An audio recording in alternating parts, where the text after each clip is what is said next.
So over time, we're going to explain what happens in a meander. So to begin with, just recapping from National 5, we know that on the outside bend, we have the thalweg, okay? So this marks the zone of fastest flow. The fastest flow will be in the deep pool on the outside bend, because here we've got lower friction levels. So that explains why it's flowing fast. The deep water on the outside bend has lower friction because less of the water is in contact with the bed and banks. And this will mean that this becomes a zone of erosion. Meanwhile, on the inside bend, what we've then got is here, is that we have a much slower flow. Okay. The slow flow is because we've got shallow depth on the inside bend,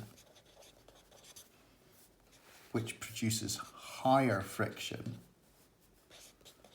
because more of the water is in contact with the riverbed. So what we have here is a zone of deposition. We've got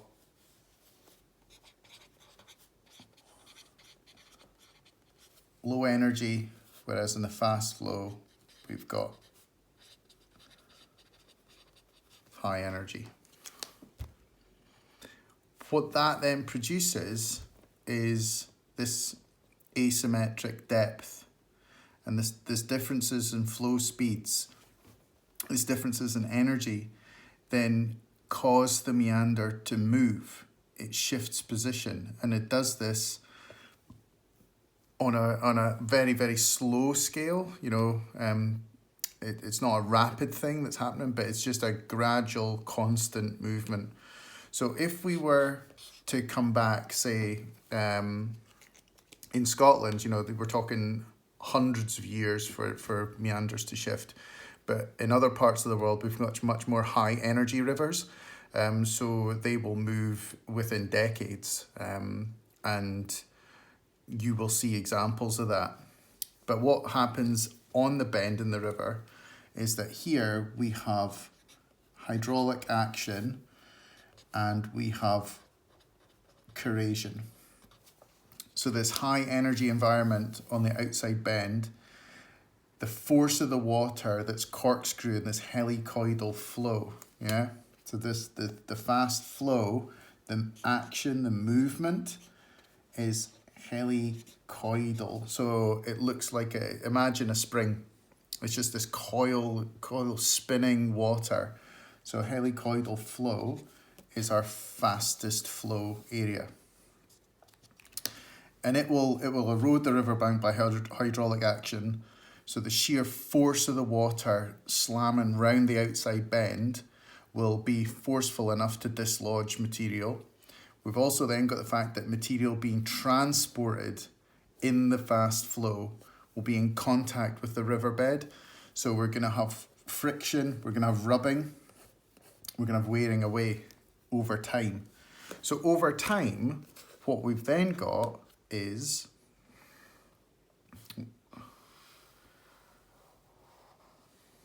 that there is our profile, looks the same, but the meander has moved. So we've got more deposition of bedload on the inside bend, and we've got more erosion taking place on the outside bend. So what we have here is we have the old profile in the solid black line. And then what we've got is the new profile. So the meander used to be here, but because of hydraulic action and corrosion caused by the fast flow in the outside bend, and at the same time, deposition of material on the inside bend, so some of the helicoidal flow will transport some of that material across, or bed load will get washed down from further upstream. That will cause this area to build up. We end up with a new, a new slip off slope forming, and we've got a new river cliff. So this area in here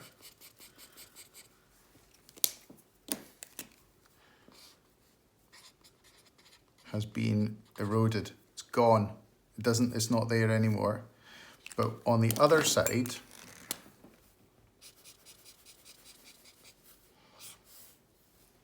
this bit,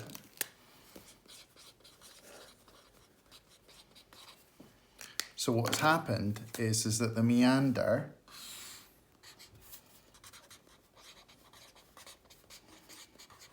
has shifted position.